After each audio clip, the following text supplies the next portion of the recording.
We welcome you to the second floor of the Duncan Student Center for a very special Shamrock Sports. It is our Super Bowl episode. We've got it all rocking for you on a very loaded episode. It's Super Bowl Sundays coming up on Sunday, so we break it all down on Shamrock Sports on a Friday. Here we go. Shamrock Sports starts right now.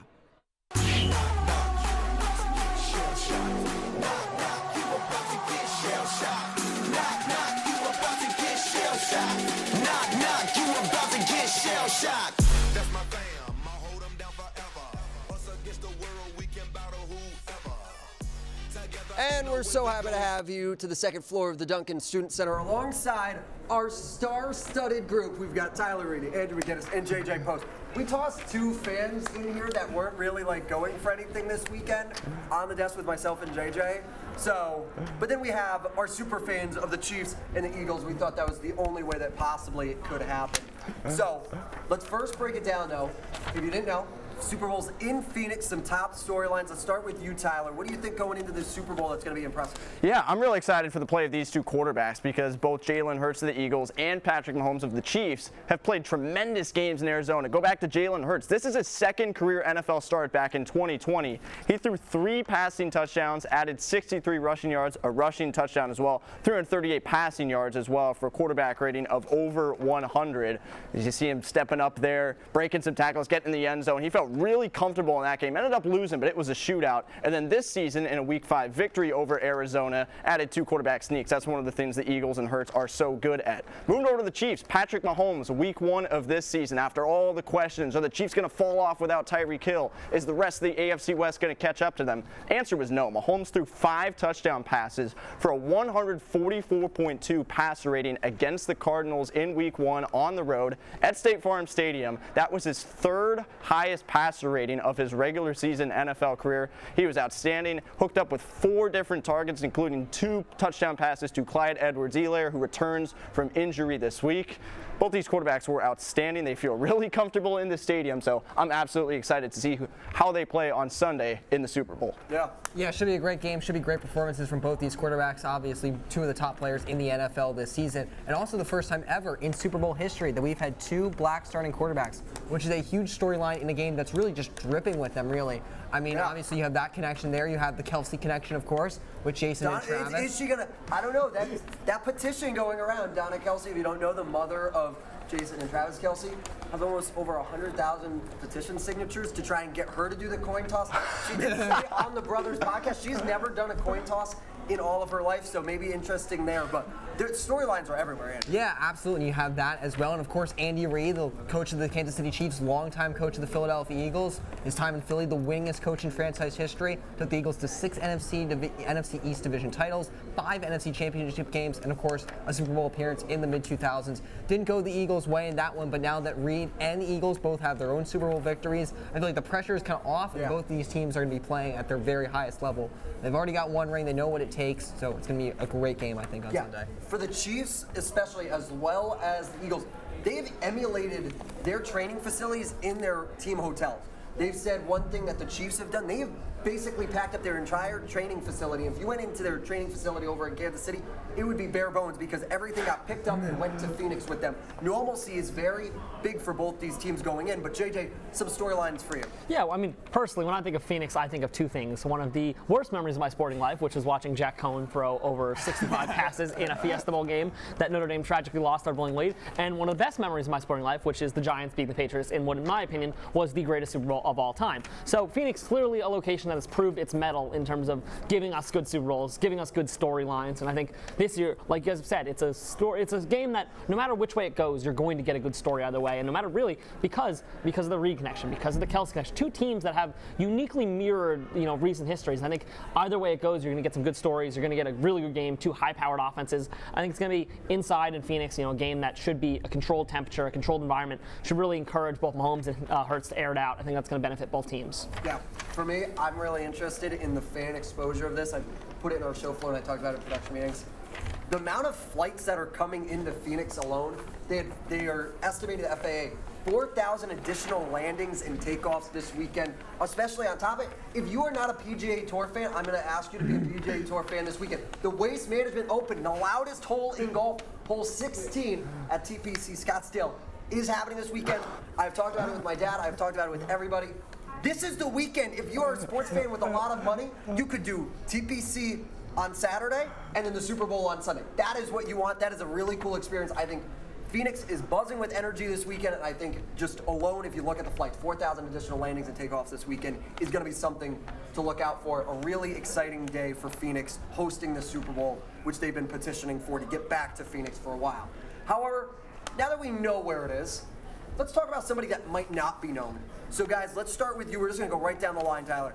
Who do you think is that unknown player everyone should be looking at? Well, this Chiefs defense, I've got two of them. This Chiefs defense has a lot of question marks coming in against this high-powered Philadelphia offense. And the two aspects of the Chiefs defense which shined in the Bengals winning the AFC Championship game, maybe a little bit unreliable and inconsistent heading into this weekend. Their secondary was very, very young, still is very young, coming off a couple injuries as well. They intercepted Joe Burrow twice, but they had a lot of success because their pass rush got after Burrow picked up 6 sacks. But that pass rush can't really be relied upon as much as well because the Eagles have a great O-line. The Bengals were playing with 3 backup offensive linemen. So I'm looking at the stable, reliable forces in the middle of that Chiefs defense, the linebackers. Nick Bolton, second-year man out of Missouri. Willie Gay, third-year man out of Mississippi State. Nick Bolton, a couple of interceptions this year off of Justin Herbert, also picked off the Rams. Bryce Perkins, a third-string quarterback, so not as big of one there, but his discipline against the run game has been outstanding. You'll see a couple clips here coming up here. Nick Bolton knows how to shoot down through the gaps. You'll see him make a play on Derrick Henry here.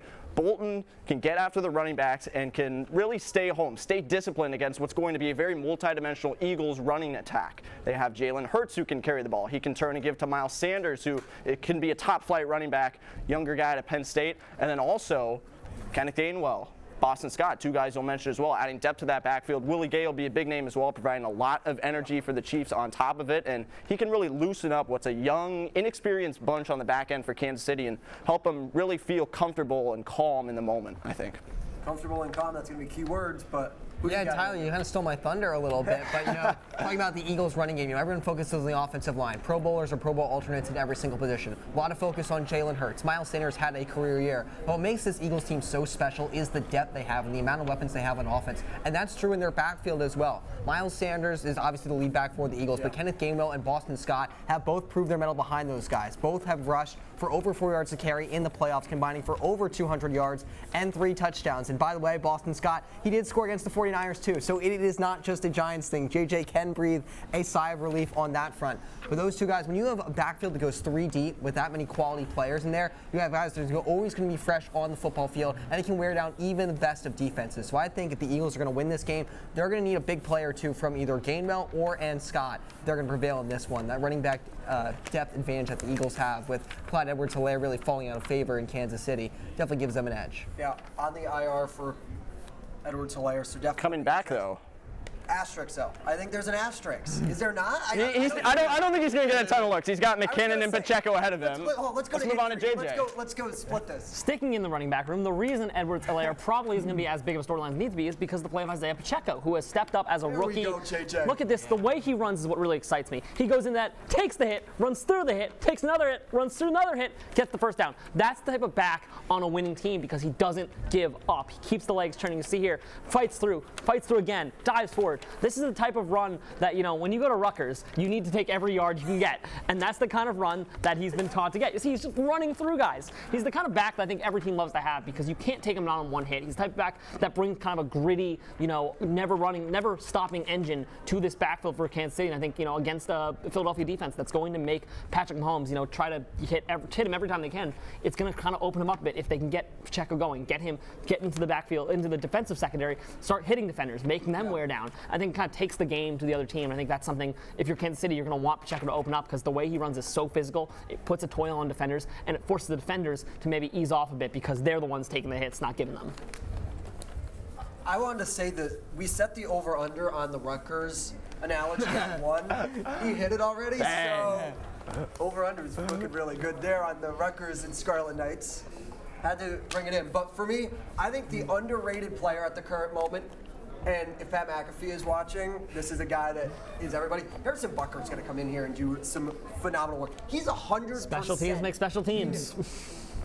he's 100% at the current moment in the postseason, I really do think he's going to be something special, and that's going to be something that you can rely on. Special teams is necessary, especially in the Super Bowl, where this is your one game. There's no worrying about later. There's nothing later on down the road. This is your one game. You got to leave it all out there, and you got to take points as best they come, and if Butker can get it done for them, I think that's going to be really key, and people aren't really looking at him as saying, you know what, this is going to be a kicking contest, but I really do think Butker can be that edge for Kansas City to get this one done, and especially have them prevail in a little bit longer of a stretch and more of a point down. However, it's not just the Chiefs and the Eagles doing battle. Coming up soon, it will be the Bengal Bouts here on campus, where local men take on the boxing ring and also fundraise for charity. Kieran Cantwell caught up with them.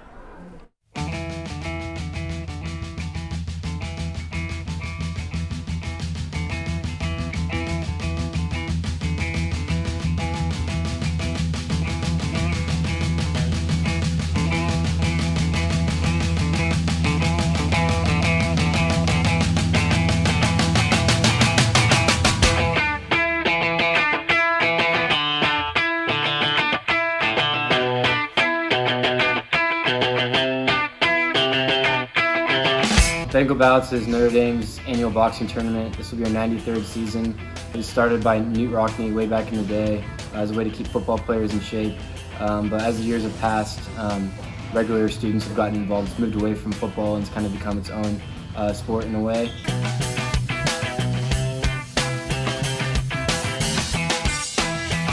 One of the best things about Bengal Bouts and the Notre Dame Boxing Club, men's boxing club, is its dual mission. So obviously there's the whole learning to box and then competing, but also what we're really here for is to raise money for the Holy Cross missions in Bangladesh.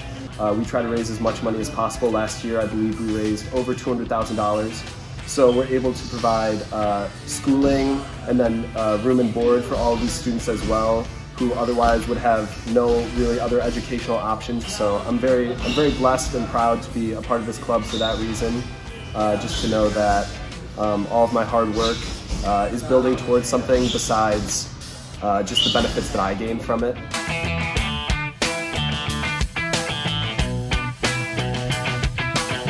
A lot of people might talk about joining Bengal Bouts for the workout, and our workouts are really tough. We're pretty notorious for having great workouts, but I think Bengal Bouts is so much more than that. Personally, I always wanted to compete in boxing and combat sports my whole life, so it's really been a dream come true for me. But maybe someone without the same background and interest of me, to get an opportunity to learn a new skill, you get to compete in front of your friends, classmates, family in many cases, and you also get in great shape, and you get the fulfillment of raising money for a much higher cause.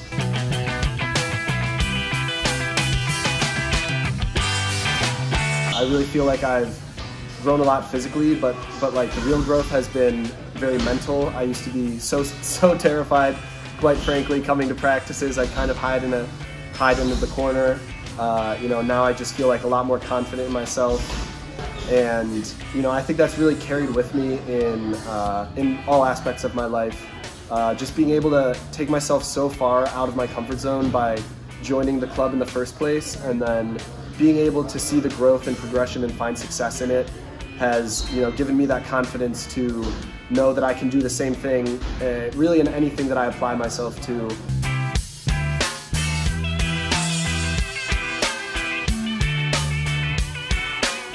Notre Dame boxing has given me so much over the last 4 years. Joining as a freshman, honestly I don't know what I would have done otherwise, to now being able to be a senior and coaching guys from my dorm, my teammates, my friends. It's really been a dream come true for me.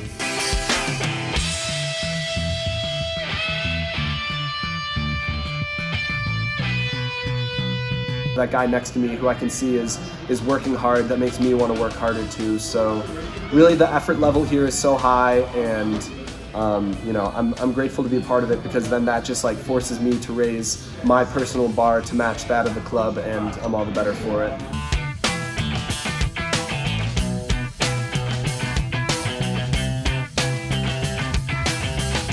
We've got a couple hundred guys that have been working super hard over the last 4 or 5 months, putting in a lot of work, taught a lot of skill, developed a lot of great boxers, and it's going to be a great show for all 4 nights of the tournament.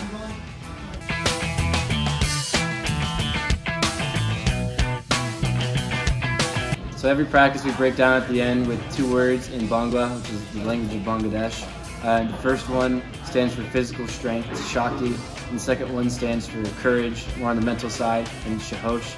So at the end of every practice, the captains say Shakti and the members of the club say Shahosh, and that's how we break down the end of our practice every day.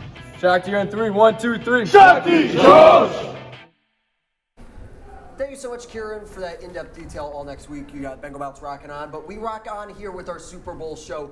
Very good one here. Tyler Reidy, Andrew McGuinness, JJ Post, and myself, Jacob Irons. We are breaking it all down with the big Super Bowl, but we thought it would be fun with how electric the Super Bowl is. We're going to play a little game called Over Under. We have our Chiefs participant, we have our Eagles participant, we have our neutral participant, and then we'll get all 4 of us involved at some points in this. The game within the game. Over Under here. We're really excited. Ryan Murphy, thank you for the graphics on this. So let's start with you, Tyler, on our first over-under in the game within the game. 1.5 passing attempts for Patrick Mahomes in touchdowns. Thank you. 1.5 passing touchdowns for Mahomes. Over or under? I'm taking the over, and Andrew, I want to first apologize to you because this first highlight might be a little difficult for you to watch, but I'm going to take you back to Philadelphia, Week 4, 2021. Patrick Mahomes threw 5 touchdowns against the Eagles. Obviously, Philadelphia defensively was a lot worse last year. They've improved a ton this season, but Mahomes, I think, is also a more disciplined, more well-rounded quarterback at this point this season than he was at that point last season. Just secured his 2nd MVP award of his career last night. Throw some more numbers at you. Patrick Mahomes, in his postseason career, 2.46 touchdown passes per game. That's well over 1.5, almost a full touchdown. 2.4 passing touchdowns per game overall in his career. 2 or more touchdowns in 12 of his 17 regular season games this year, which included a very tough schedule against some electric defenses. He can do it in a bunch of different ways. You'll see some of his highlight reel throws this year. The Chiefs are going to set him up for success in the red zone. They have such a long laundry list of play calls and play designs for him in that red zone. And also, I'm going to give you a little bit of a geography lesson as well. This is Here we go. You ready for this? This is proudest Cherry picked. This is so cherry picked that I don't even know what it is. He is so proud of this stat. It's so cherry picked. It Here we is go. redder than his jersey. All right, you ready, ladies and gentlemen? State Farm Stadium in Phoenix is west of the Rocky Mountains. Patrick Mahomes, in 12 of his 14 games played west of the Rocky Mountains, has thrown for multiple touchdowns. Game over. Hammer the over. Can I summarize that a bit better? There you go. A wise man once said, "You bet the under, you bet against America." Exactly. Don't bet against There America. you Well, one word for that. Life's too short. Well, now let's see. If McGuinness will bet against America. Jalen Hurts, 31.5 passing attempts. Will it happen over or under here, the game within the game? I mean, I can't let the country down here. I just don't Good man. think it's going to be close on Life's this too one. short. I think Mahomes 1.5. I feel like that's most people are going to say over. I think the Hurts 31.5 is pretty split, honestly. He hit that number in 6 of his regular season games. Remember, he did miss a couple of weeks due to injury late in the season, so take that into consideration. He's only thrown 49 passes in Philadelphia's first 2 playoff games combined. That's in large part because the Eagles have gotten out to big early leads. They basically really have not needed to do much on offense in the second half of both of their first 2 games in these playoffs, so Hurts really hasn't had a chance. I think this game is going to go down to the wire, obviously. In a close game, you're just naturally more likely to throw the football. And also, I think Jalen Hurts comes in this game, thinking that he's got something to prove. I know he's going to talk about, how people have viewed him over the last couple of years, and so the questions that were surrounding him, whether he could ever be an NFL quarterback. So I think on the biggest stage, he really wants to show that he can pass the ball with the best of them in the NFL. We all know he's a great rusher. He's proved this year that he's a fantastic quarterback. 22 touchdowns to 6 interceptions, but the doubt will still linger, of course, unless he's able to come through on the biggest of stage against an undeniably elite team. And for whatever reason, everyone seems to think that San Francisco's defense wasn't elite now, even though we're second in the best in the NFL, I believe, or something like that. But I think this is a big game for Jalen Hurts. I think he's going to come out throwing the ball early and often, and I think he hits the over. All right, and now for people like myself and JJ who don't have a team necessarily in this, I decided to pose the most important question that Donna Kelsey might be able to answer. Heads or tails, good Sir Post? Harkening back to some wise wisdom I had when I was a high school volleyball player and we'd have to call the coin toss. Tails never fails. It's a tale as old as time. No pun intended. But Let's go, JJ. That being said, I'm going tails just because, I don't know, I've picked tails every time I've been asked to flip a coin for the last 10 years. Why not now? Why not? All right, why not? Why not? To be clear, JJ Post will not actually be flipping the coin at the Super Bowl. Just want to be clear on that.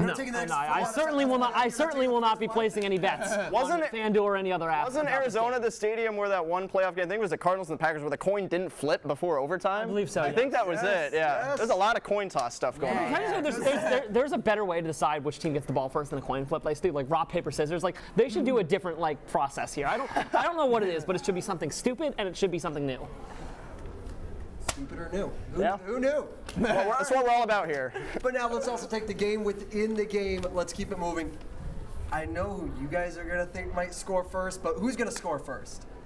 I mean, in Super Bowl 52, the last time the Eagles were in the Super Bowl, and of course the only Super Bowl they've won so far in franchise history, the Eagles struck first on a Jake Elliott field goal, and I think we're going to see the same thing. This was pretty much a chip shot there from 25, 26 yards out. I think this one's going to be a little bit longer. I'll say a 41-yard field goal for Jake Elliott. I know you were hyping up Harrison Butker earlier, but Jake Elliott, really since he's ever come into the league, in his second game, he hit a 61-yard walk-off field goal against the Giants, and really ever since then, he's been a very solid kicker. I think an underrated part of this Eagles foundation, one of just 7 players who's left over from that Super Bowl team from 5 years ago. So I think he's going to start the party in this one. I beg to differ, though. I think the Chiefs are going to strike first. They've scored the opening touchdown and opening points overall on that touchdown in 4 of their last 5 games. I think Kadarius Toney, who was injured in the AFC Championship game.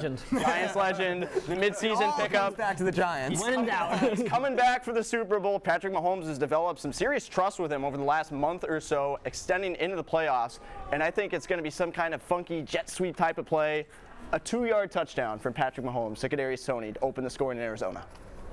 I'll buck my tendencies to go with the Chiefs so far as a Philly hater and say Jalen Hurts. It's a bet that has worked for me all year. I'm 21. don't get me on that. But Jalen Hurts as a first-time scorer, because Philly loves these gadget plays when they get inside 5, where they either stack it up on the 1 and just power Hurts in, or they run these little options, RPOs. And either way, I think Hurts is just a safe kind of player that they want to put the ball in his hands. They want to trust him. I think he scores first. I think the Eagles get the ball first and open the scoring up, and it's going to be a shootout. It's going to be a shootout indeed. And I think when we get back to later in the show, you'll see how it comes down, but I think the Chiefs are going to score first. I really do. We'll get to my scoring predictions at the end of this show. They're not a big fan of it. I'm a big fan of my score prediction. I don't know how it works out. However, maybe one of the biggest games within the game is with athletic training staff and support services. We got to thank John Bailey, because he did God's work today. He went to South Bend. He went down to the South Dining Hall and went to South Marketplace to pick up our Gatorades. So each of us has chosen our Gatorade. You want to give McGuinness his? Yes. There you go. And then Reidy's got his right. No, purple. Right here. There it is. There we go. Perfect. So we each got our color Gatorade on who we select and what the winning coach is going to get dumped with. Let's start with you, and we'll run this way.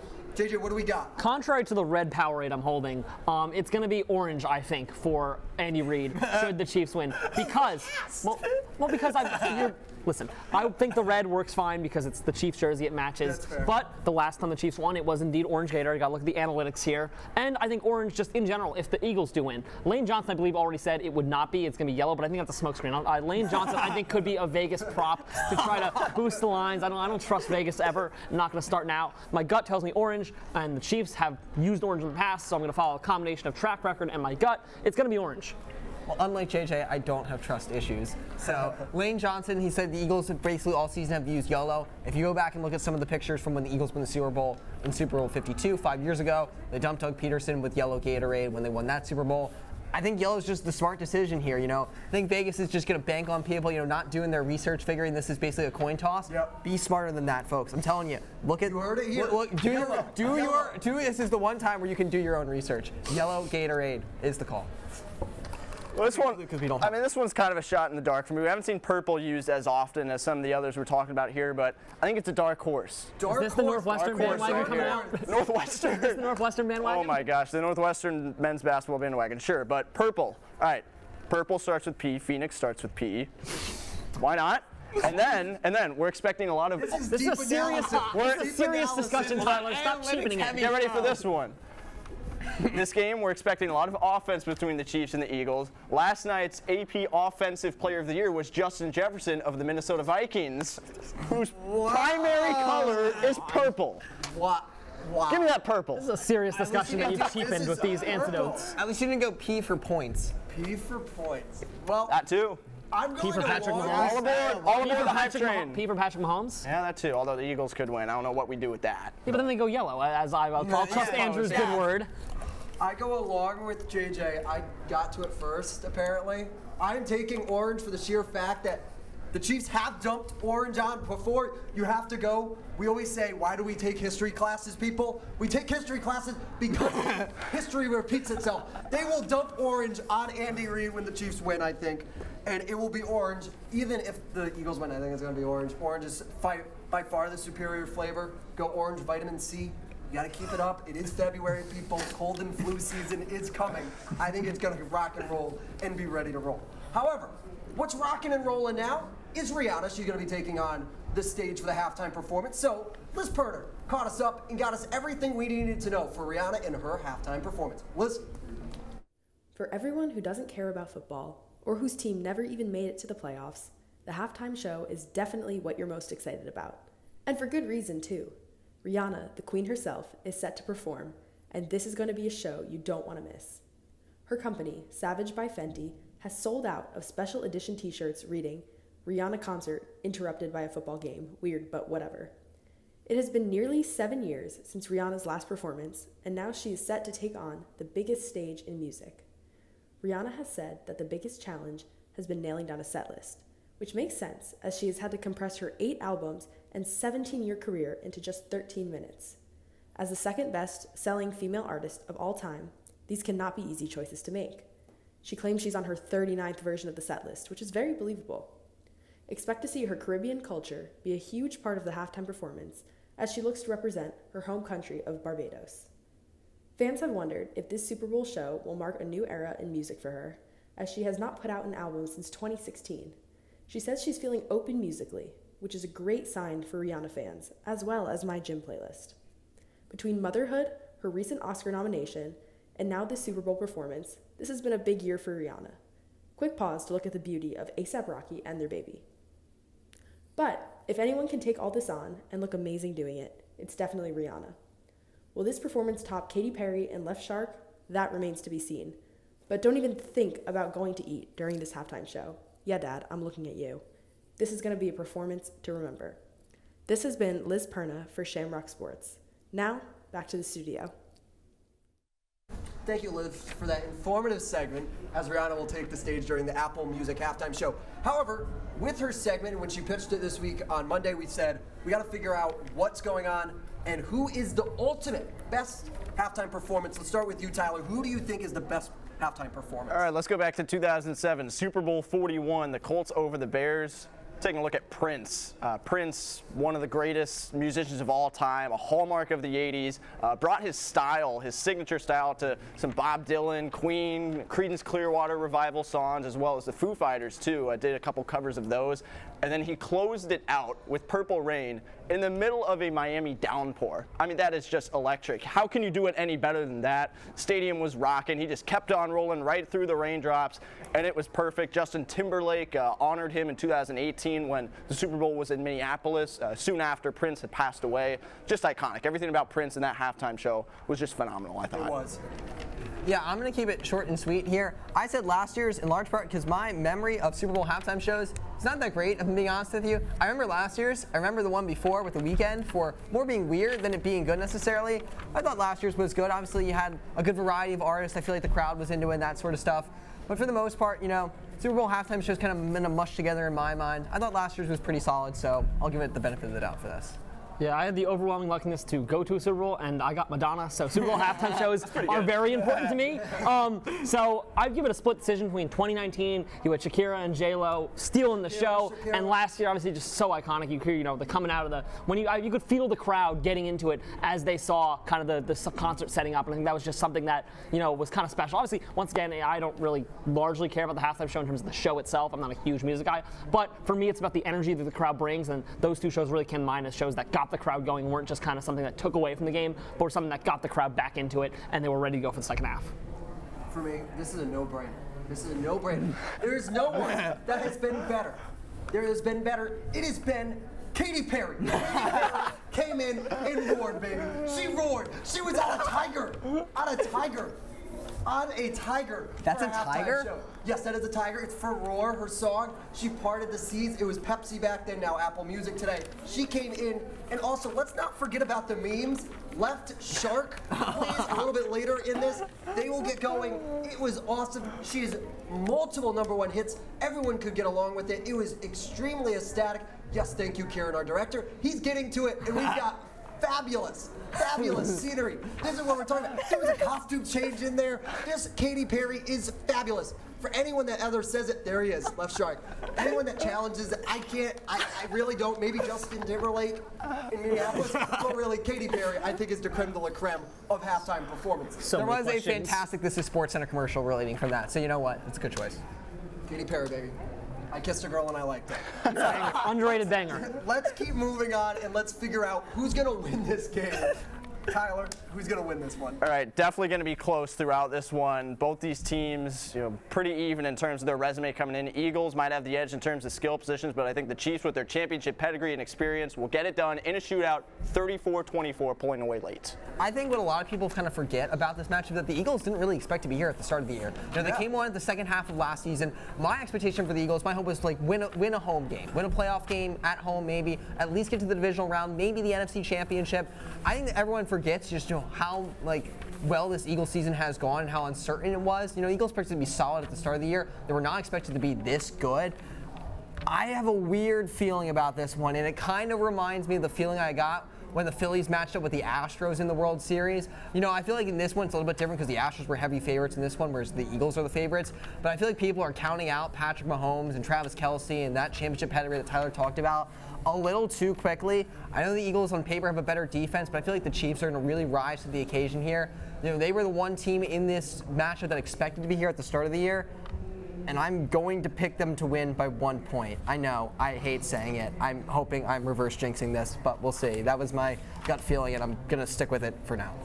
I can tell you who's not going to win the Super Bowl. Who's ever in charge of policing the city of Philadelphia after it happens. If they lose, there's going to be riots. If they win, there's going to be riots. Like you said, it's going to be a long night of the way. That being said, let's be honest, I'm a Giants fan. I was never going to pick the Eagles to win this game. Give me the Chiefs 31-28 just because that seems like a fair enough scoreline. And frankly, I am not picking the Eagles to win, or I don't think I'd have a house to sleep on when I get home. I'm more shocked still about Andrew. Look, I'm not rooting for it. Well, if you pick it, you somewhat are. No, I'm very not. You're all over the place. He's wearing an Eagles jersey. However, I still love them. There's been some very unhappy Philadelphians in our mentions. It's 31. We're always unhappy Philadelphians. Milo. Eagles are going to come in and be all shell-shocked. Like we said, there's very few returners coming to this team that were in the last Super Bowl for the Eagles. However, if you're the Chiefs, you've been here, you've done it, you know how to play really well at the current moment in postseason games. I think the Chiefs are done. They're going to pull this away by a mile.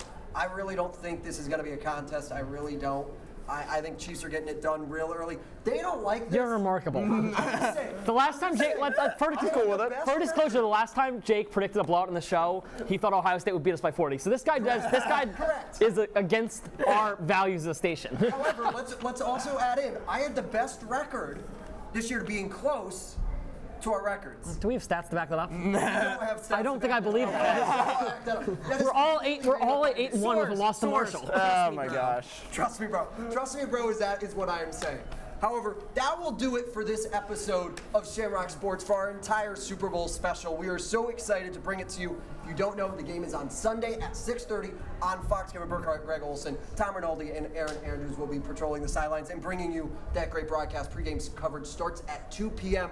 But from all of us, from JJ Post, Andrew McGuinness, Tyler Reidy, John Bailey, Liz Perna, everybody in the back, along with Kieran and Ryan Murphy and Ian McKenzie, I'm Jacob Iron signing off. This has been Shamrock Sports Super Bowl Special. Enjoy the game, everybody. Eat some chicken wings.